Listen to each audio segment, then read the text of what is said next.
మహాగణాధిపతయే నమః. ఓం గురుభ్యో నమః. ఓం శ్రీమాత్రే నమః. పరమేశ్వర స్వరూపమైనటువంటి జ్యోతిష, వాస్తు మరియు ఇతర అనేకమైనటువంటి శాస్త్రములను మనకు అందించినటువంటి మహర్షులకి నమస్కారం. హయగ్రీవ హయగ్రీవ హయగ్రీవేతి యో వదేత్ తస్య నిస్సరతే వాణీ జనుకన్యా ప్రవాహవత్. అరుణాం కరుణాతరంగితాక్షీం ధృతపాశాంకుశపుష్పబాణచాపాం అనిమాదిభిరావృతాం మయూకైః అహమిత్యేవ విభావయే భవానీం. శ్రీమాత్రే నమః.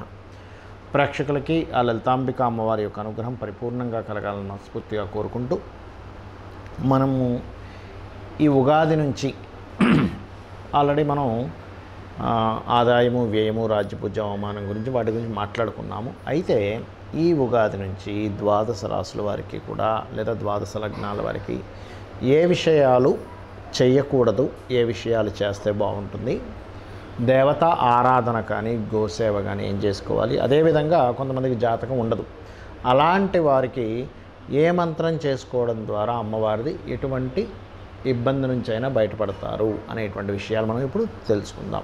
కన్యా లగ్నము, కన్యా రాశి, మీరు ఈ క్రోధినామ సంవత్సరంలో వేటి జోలికి వెళ్ళకూడదు, ఏవి చేస్తే బాగుంటుంది గుర్తుపెట్టుకోండి.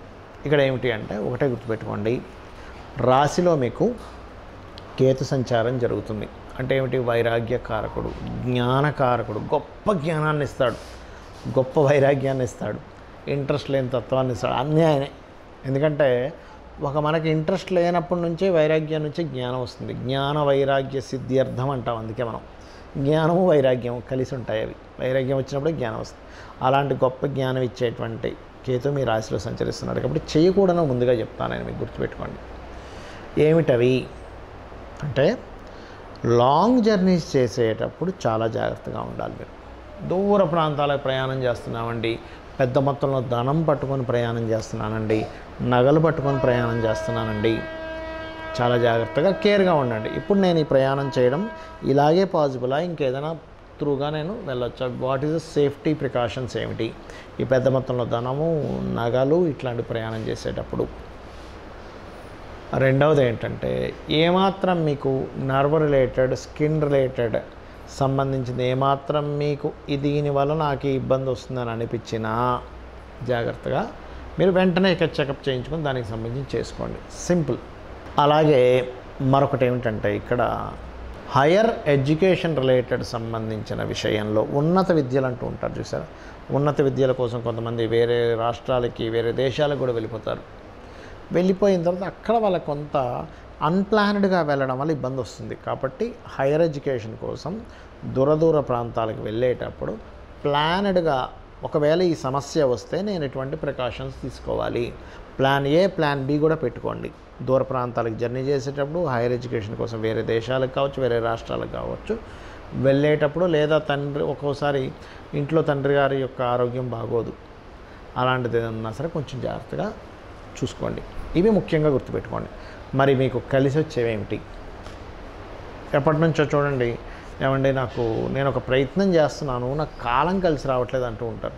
ఈ సంవత్సరం మీరు యాజ్ ఇట్ ఈజ్గా, నేను పలానా ప్లానింగ్ చేసుకున్నాను, నేను పలానా స్కెచ్ వేసుకున్నాను, దిస్ ఈజ్ మై ప్లాన్, ఇంత కష్టపడుతున్నాను, దానికి ఇంత ఫలితం రావాలి అని అనుకున్నప్పుడు దానికి కరెక్ట్ ఫలితం వచ్చేటువంటి సమయం మీకు ఇది. కొంచెం లగ్నంలో కేతు సంచరిస్తున్నందుకు కొంచెం తొణికిసలాట, వైరాగ్యం ఇవి ఉంటాయి, ఉండవని నేను చెప్పట్లేదు. భక్తి, వైరాగ్యం అన్నీ ఉంటాయి. కానీ మీరు అనుకున్నట్టుగా సాధించడానికి గ్రహస్థితి అనుకూలంగా ఉన్నటువంటి సమయం కన్యవారికి. రెండవది ఏమిటది అంటే, మీకు విదేశీ సంబంధాలు ఏమాత్రం మీకు ఈ సమయంలో వచ్చినా మీరు వదులుకోకండి. విదేశీ సంబంధాలు అస్సలు వదులుకోకండి. కొత్తగా ఏదైనా ప్రయత్నం చేయడానికి, మూడో పాయింట్, కొత్తగా ఏదైనా ప్రయత్నం చేయడానికి చాలా అనుకూలించేటువంటి సమయం. మీకు బాగా సహకారాలు కూడా లభిస్తాయి ఈ సంవత్సరం. ఇవి మీకు ఎవరైనా సహకరిస్తానన్నారు, ఎవరైనా కొత్తగా స్టార్ట్ చేద్దాం, వెంటనే వెళ్ళండి. ఇక మీరు చేయవలసిన దేవతా ఆరాధన ఏమిటి? వెంకటేశ్వర స్వామి ఆరాధన, కాళికాదేవి యొక్క అమ్మవారి యొక్క ఆరాధన చేయండి. గోవుకి గ్రాసము, బెల్లము తినిపించండి. గణపతి ఆరాధనతో పాటు కేతుగ్రహం దగ్గర కూడా దీపారాధన చేయండి. అన్ని విధాలా బాగుంటుంది. మరి చాలామందికి జాతకాలు ఉండవు, అంటే వాళ్ళు పూర్వం ఏంటంటే వాళ్ళు నోట్ చేసేవారు కాదు, ఒకవేళ నోట్ చేసినా మిస్ అవ్వచ్చు. కాబట్టి ఏంటి, వాళ్ళకి లగ్నం తెలియదు, నక్షత్రం తెలియదు, రాశి తెలియదు, ఎప్పుడు పుట్టారో తెలియదు. మరి వారికి ఏమిటి? మరి అలాంటి వారికి కూడా ఉందా జ్యోతిష్ శాస్త్రంలో అంటే, అమ్మవారిని కనుక మీరు పట్టుకున్నట్లయితే మీ జాతకం ఎలా ఉన్నా సంబంధం లేదండి. జాతకం ఎట్లా ఉన్నా, ఏళ్ళనాడు శని నడుస్తున్నా, సర్పదోషాలున్నా, ఏ దోషం ఉన్నా ఏం కాదు. అయితే దానికి పర్టికులర్ ప్రాబ్లంకి పర్టికులర్గా ఏ మంత్రం చేసుకోవాలో చెప్తాను. ఇది కనుక మీరు చేసుకోగలిగితే, నాకు ఈ ప్రాబ్లం ఉందండి, అమ్మవారిది ఈ మంత్రం చేసుకోగలిగితే అమ్మవారే రక్షిస్తుంది, మీరేమి టెన్షన్ పడక్కర్లేదు. గుర్తుపెట్టుకోండి, ఏమిటది చెప్తాను.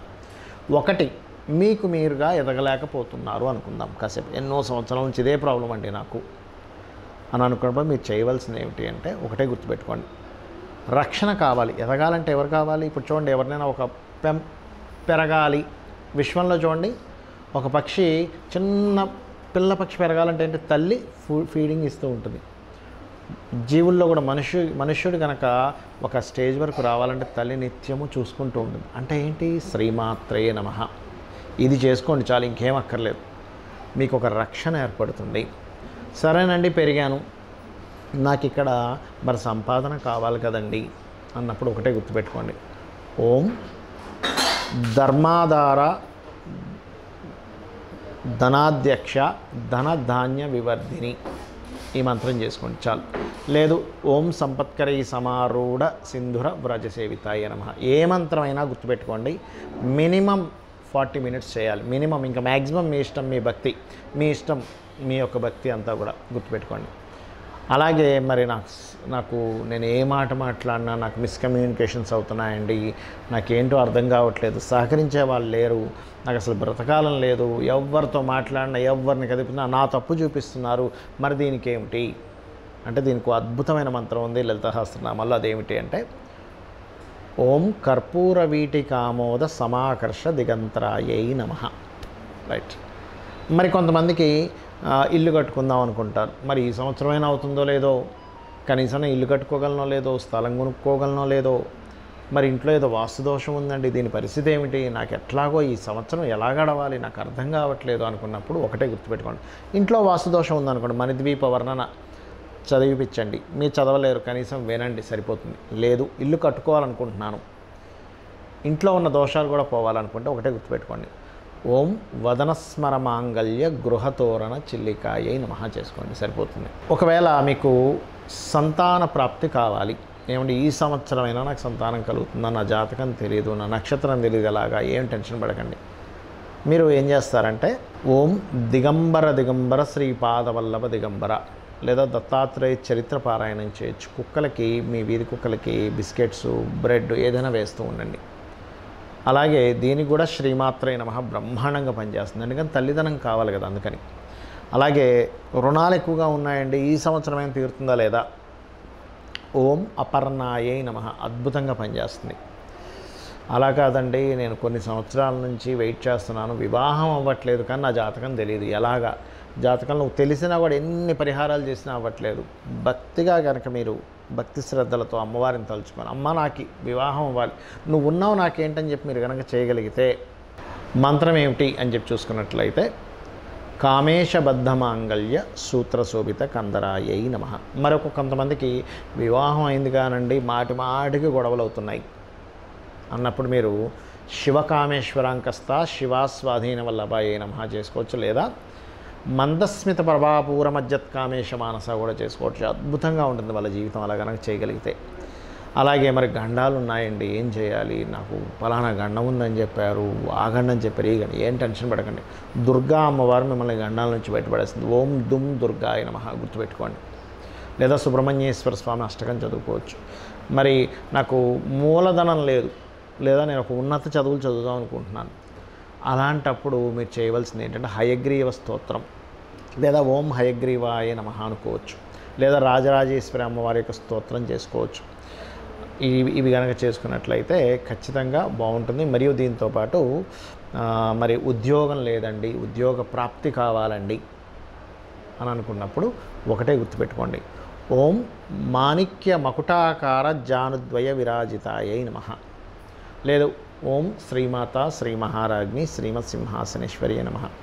ఉద్యోగం కాదండి, నాది వ్యాపారము, వ్యాపారంలో బాగా లాభాలు రావాలి. ఏం చేయాలి? ఒకటే గుర్తుపెట్టుకోండి, తమలపాకులు చక్కగా ఒక 21 కానీ 41 కానీ తమలపాకులు అమ్మవారి దగ్గర పెట్టి ఒక మంత్రం చెప్తాను. ఏమిటది అంటే, ఓం ఇంద్రగోప పరిక్షిప్త స్మరతూనా భజంగికాయై నమః అని ఇచ్చేసి ఒక 40 మినిట్స్ చేయండి అమ్మవారి దగ్గర పెట్టి. అమ్మవారి ప్రసాదంగా తీసుకొని వాటిని మనకి చూడండి తోరణం కట్టినట్టుగా మీ యొక్క షాపుకో మీ ఆఫీస్కో దేనికైనా తోరణంలా కట్టండి. అమ్మవారి శక్తితో మీకు ఆకర్షణ శక్తి వస్తుంది.